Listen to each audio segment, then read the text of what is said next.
Okay, to welcome to another video on basic fiqh presentation. So in this video, we start another topic entirely, another chapter entirely, and that's the chapter of zakah. So we have done purification. We took some topics under purification. We talked about solar. Took some topics under solar. So in this case, we'll be talking about zakah.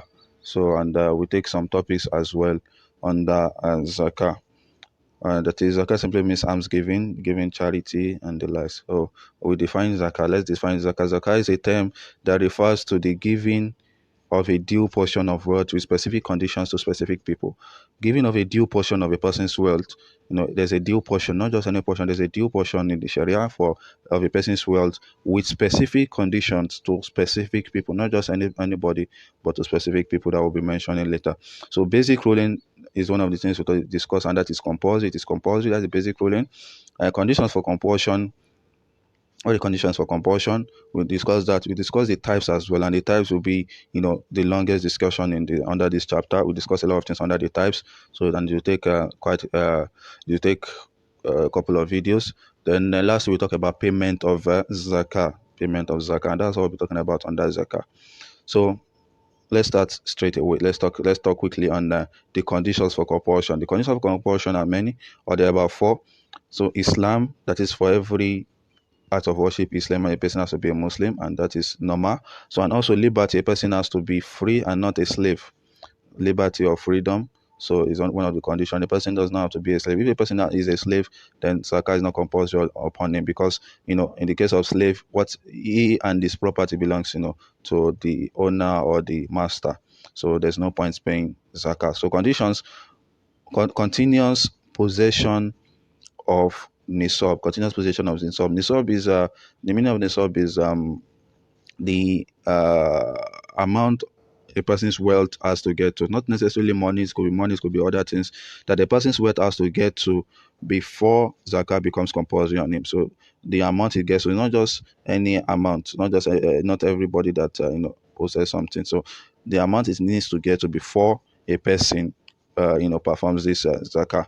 So that is what is called nisab, the threshold. So it is a condition, except in the case of recast. What is this recast? So recast is one of the forms of zakat I will be talking about very soon in the coming videos. So recast refers to the discovered buried valuable items, the discovered treasures during the period of ignorance, the period of Jahiliyyah, the period of ignorance where people buried things. When people buried things for reasons best known to them, whether as a means of maybe with the dead, or so many other things. So burying during that period. So once it is discovered, it is referred to as recast, and there's a way you pay zakah from the recast. So, and also another condition is complete cycle of the lunar year. Complete cycle of the lunar year. Complete cycle of the lunar year with complete cycle of the lunar year with the wealth, with the possession of that wealth. So this is a condition except in the case of recast, the one I just mentioned, and valuables from the soil, generally valuables from the soil. So recast is sometimes under valuables from the soil. So we'll talk about that later. So types of zakah. Types of zakah: zakatul mal and zakatul fitr. We have zakatul mal and zakatul fitr. What is zakatul mal and what is zakatul fitr? Zakatul mal is the zakah a person pays, that is the zakah of wealth, zakatul mal.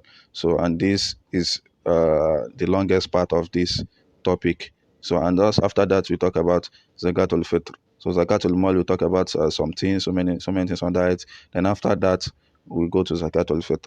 So that is that about this video. So the next video will continue, inshallah.